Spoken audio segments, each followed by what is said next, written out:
In breaking news, today we bring you a special interview with Professor of Theology John Ferrer. Professor, over the last few weeks I have been reporting on the Kokba crisis.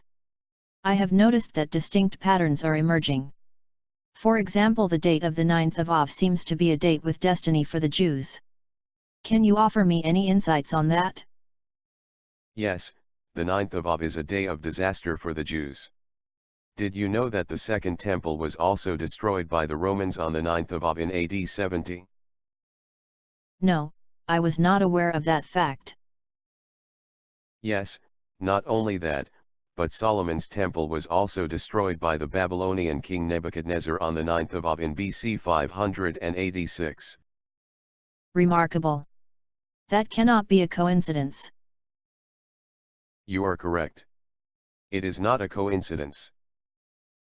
I have also noticed that the events leading up to the Kokba crisis seem to be associated with the Day of Atonement. Yes, the apocalypse is structured around the Jewish feastal calendar. Allusions can be found to the Day of Atonement, Feast of Tabernacles, the feasts of Purim, Hanukkah, and Passover.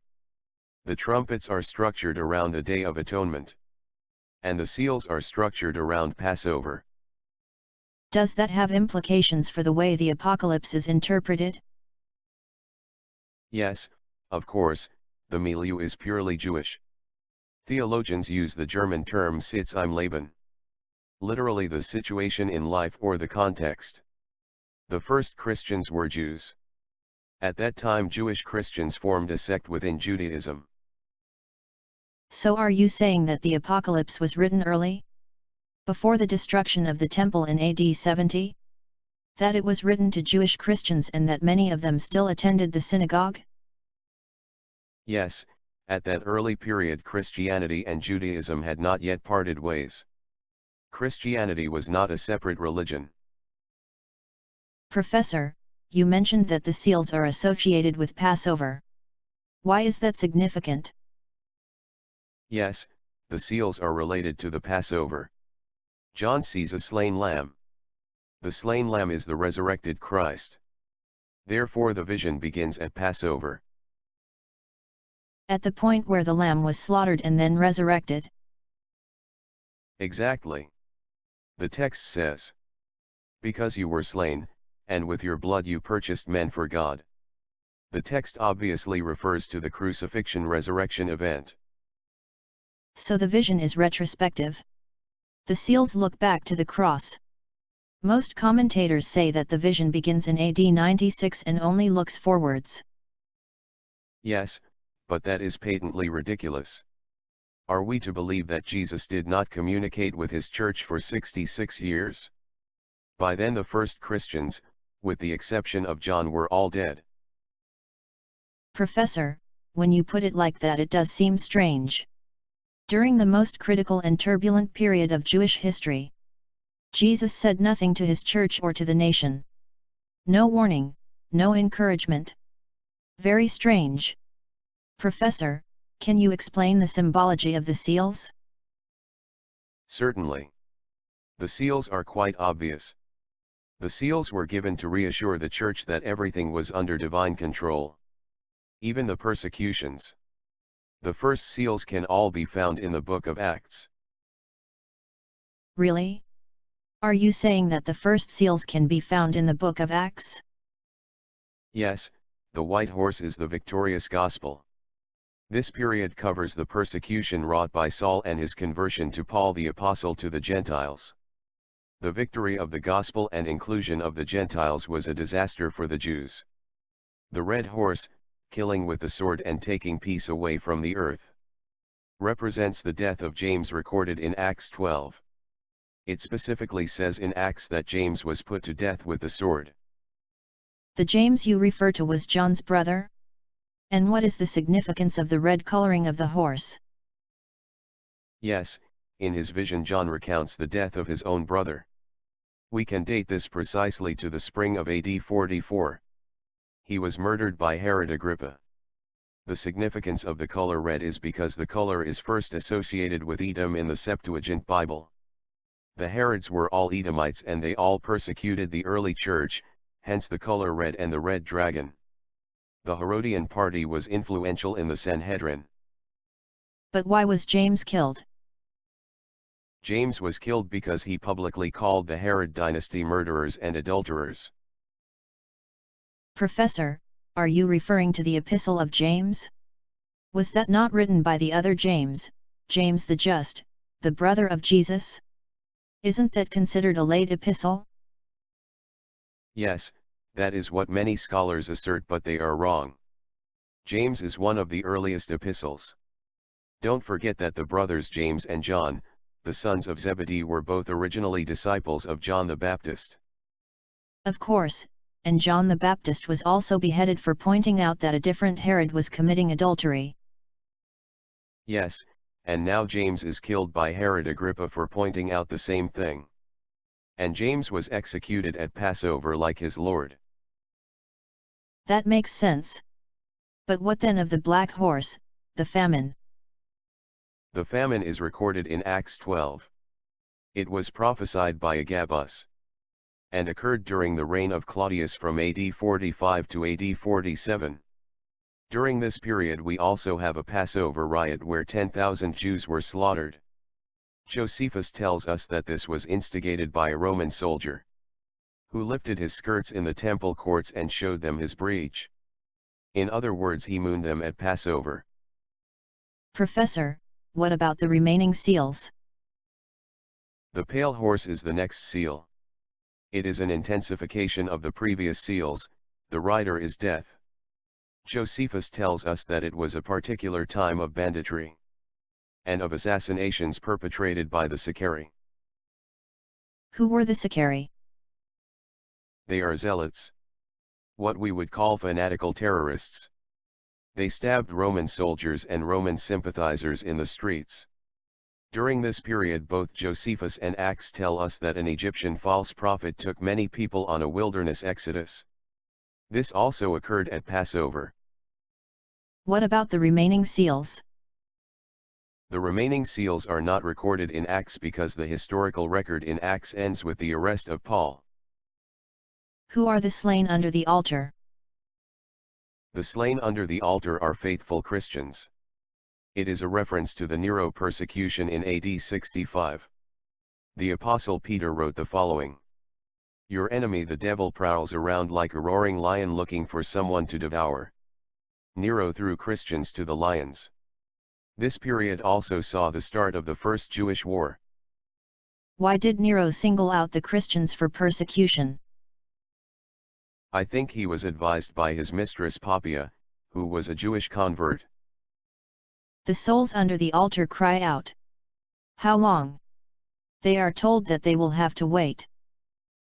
Yes, they cry out for justice but are told to wait until the number of martyrs is full. I believe that it was at this point that John received the Apocalypse. The message reassured the servants that everything was under divine control. Professor, John was told that 5 emperors were fallen. That would make Nero the current emperor. Yes, Jane.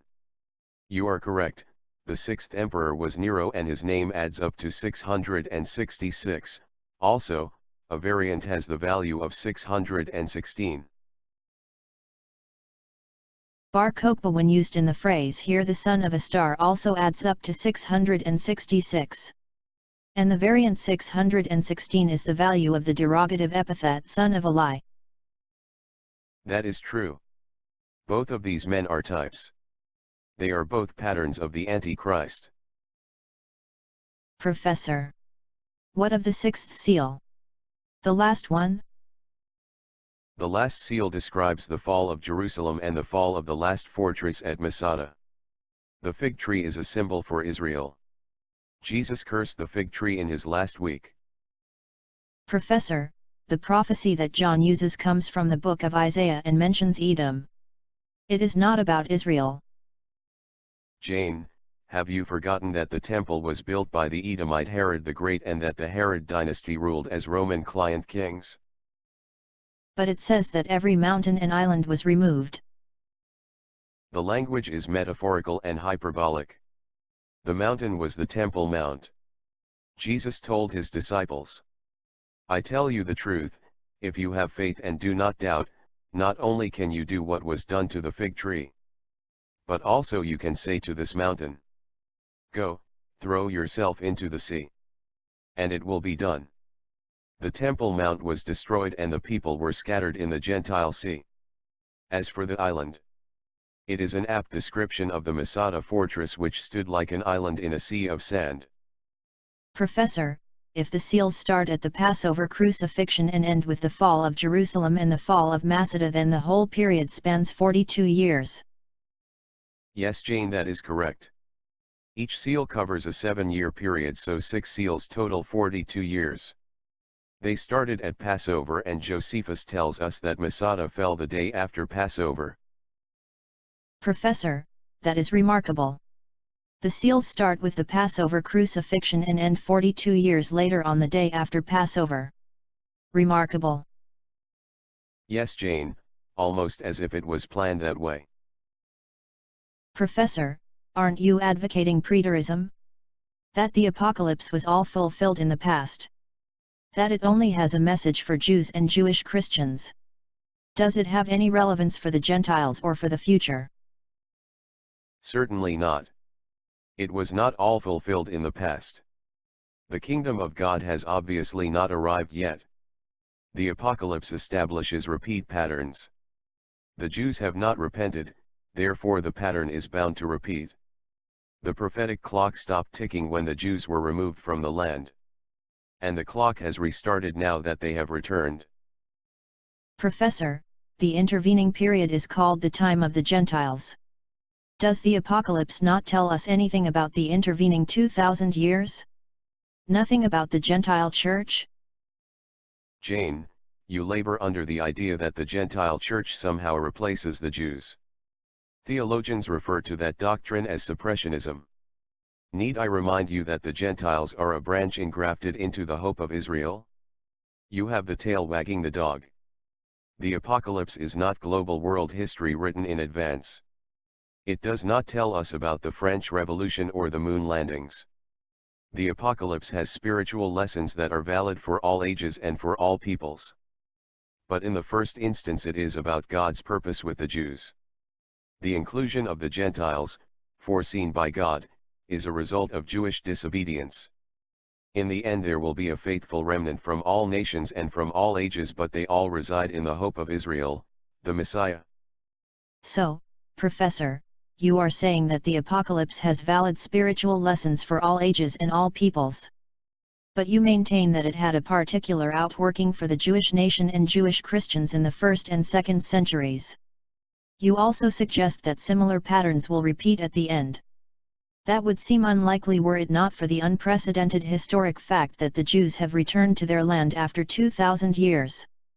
The Jewish nation will be involved again and will draw in the whole world into the final events that herald God's kingdom and the return of the Messiah. Professor, are you advocating partial preterism? You believe that part of the apocalypse was fulfilled in the 1st century and the rest is still future?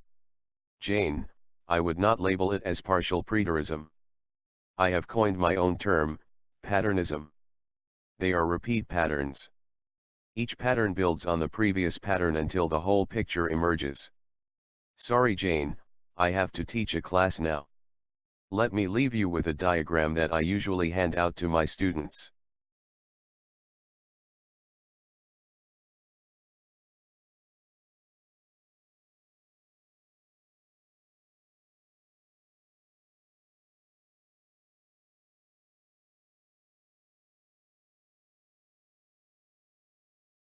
We hope you enjoyed our video.